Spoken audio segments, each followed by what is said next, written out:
Welcome back for the Ostara Tag. So I've been doing these for the Wheel of the Year.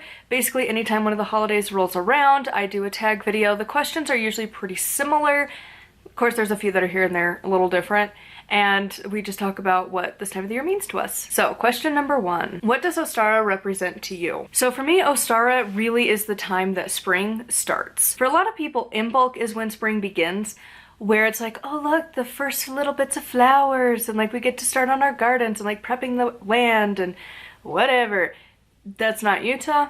It's still snow. There's a reason we're called the snow state, which is ironic considering how much snow other states get, but like whatever.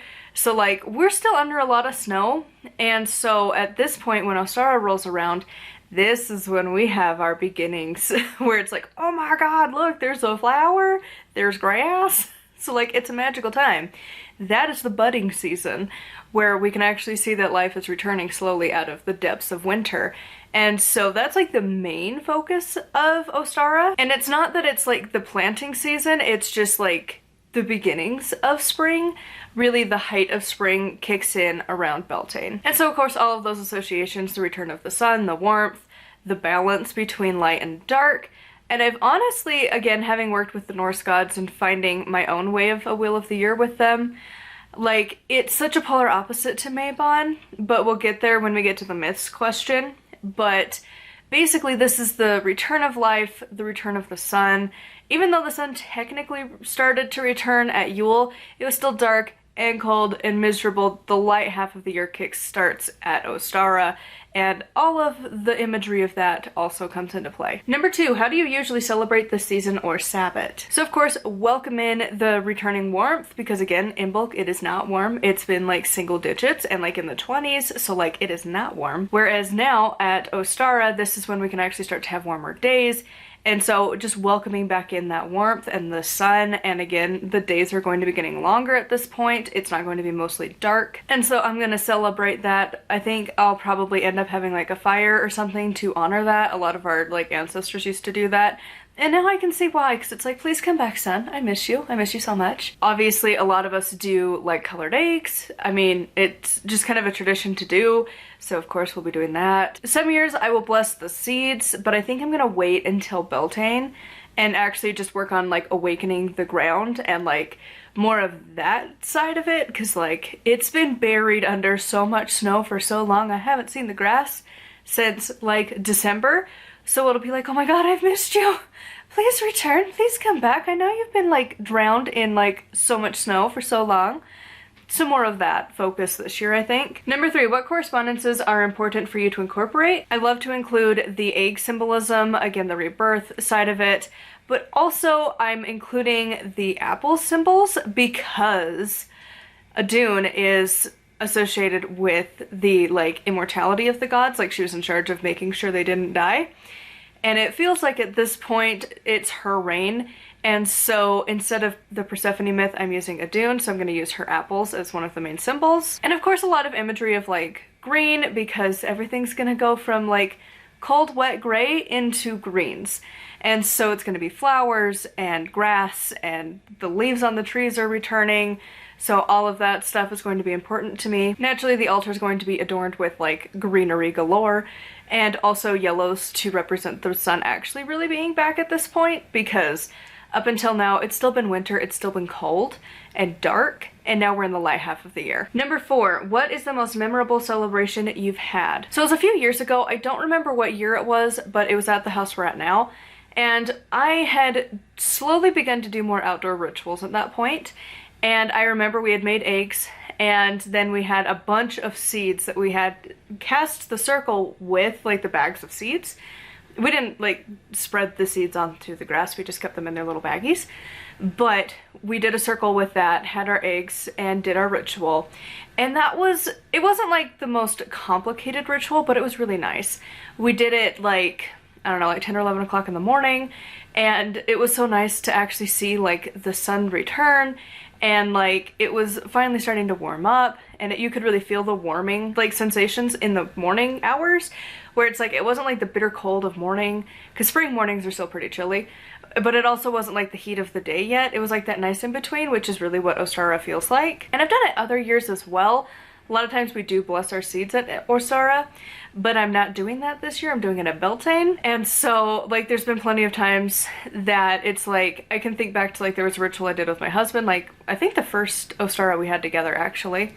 I had decorated and it turned out really like decent, but at the same time it was so cold and I just was like, you know, no, it's freezing. Whereas the previous one, it was warm. So I'm hoping that's what we get this year. I don't know. I have a feeling it's gonna be really cold. Number 5, do you have a special dish or meal that you prepare? So this year I have 2 that I'm planning specifically, and that is to make an apple pie, again, honoring Adune with her apples, and then to have like our colored eggs, because of course, why wouldn't we? Number 6, do you celebrate as a solitary or as a group? Typically, I always do things solitary because people work and they don't really have time or energy, so we'll see. But if my family wants to join in, they can. Typically, we will do some of the activities together, but might not do ritual together. So like we'll do eggs together and like obviously I'll serve them like some of the pie, but they might not do a ritual with me. They might not have time to do like a ritual fire, things like that. Number 7, are there any crafts or spells you do for Ostara? So the biggest thing is going to be, again, the spells of like awakening the earth and just kind of prepping the land. So it's also going to be time to like honor the land spirits and just be like, hey buddies, it's time to come out of hibernation now. It's actually getting to be warm. I feel like it's also a good time to do a lot of healing work because like we're starting to get our energy back and feeling better. So if you've had any like bleh from winter, it's a good time to heal that up. Number 8, do you incorporate any myths such as Persephone? That's the most common one you're gonna hear about. And like I've mentioned, I'm going with Adune for Ostara. And this isn't the first year we've honored her, and it's just the first year that I've actually been like the one leading the ritual for it. Because my husband had picked Adune years ago, I think it was like 2018, when we had done a ritual together to honor her. He was like, well, that would be like a pretty good like Norse equivalent, honestly. And looking at the symbolisms that I've used, I feel like it's really appropriate because at Mabon, I really was feeling Hell's energy, and she is the balance between life and death. Half of her is alive, half of her is dead, and we're going into the dark half of the year. We'll be honest, Mabon gets overshadowed by Samhain a lot. Like, by that point, it's like, cool, but Halloween. And so, really, it is her season that you're entering into where everything is death. And, like, you're going into her time, right? Whereas the reverse of this, Adune is in charge of life. If she and her apples are gone, because Loki exists, the gods get old and die. And it is her job to maintain her apples and to feed the gods them so that they do not get old and die. And so she is all about life and abundance and just the, like, life, basically, the essence of spring. So I feel like that was a really good, like, switcheroo between the two.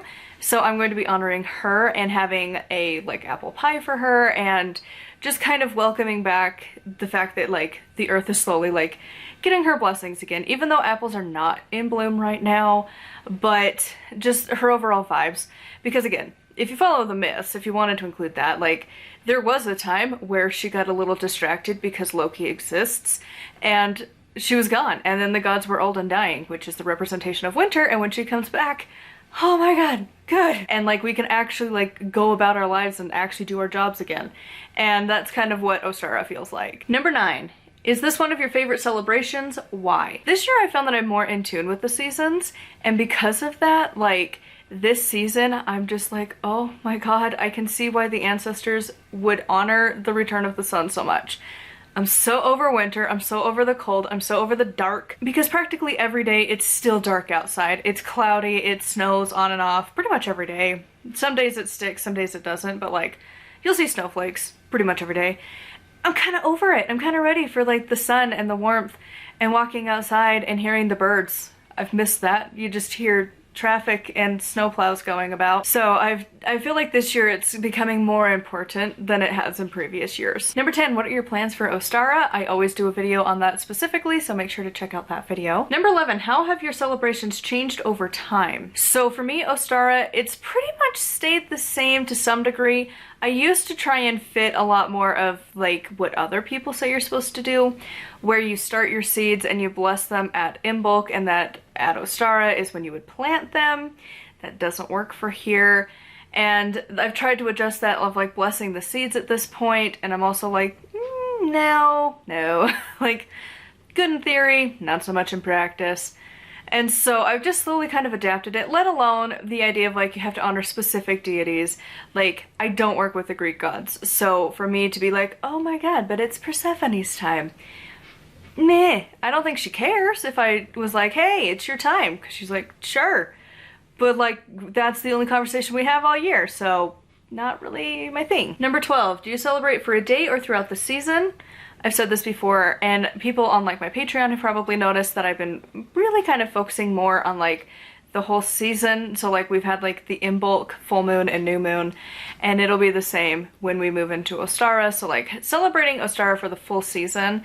And I feel like that makes it a little bit more prevalent instead of just, oh, it's just a day to do it. It's the whole season that you're working on those energies.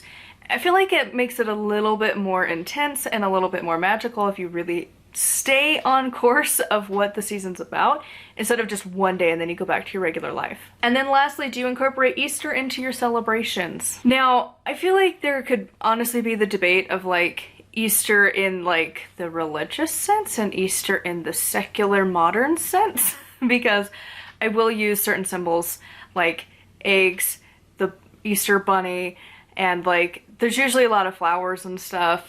And so like when you go to like a Walmart and you see their decor for Easter, a lot of it I'll probably enjoy. Having like an Ostara basket and like making eggs and stuff like that. I'm going to continue those sort of traditions, and we're gonna do like a treat variation of like finding the Easter eggs with our dog. Like stuff like that we'll do. But on the opposite spectrum, there's not much for the Jesus story. I do not care. So anyways, that is the Ostara tag. I would love to hear your answers either in the comments or as a video response. Huge thank you to my patrons. I'll have their names here on the screen. If you'd like to support me and get access to exclusive content, it is patreon.com/nightwheelcrafts. Make sure to like and subscribe. I post every single day. And until next time, thank you so much for watching, and blessed be.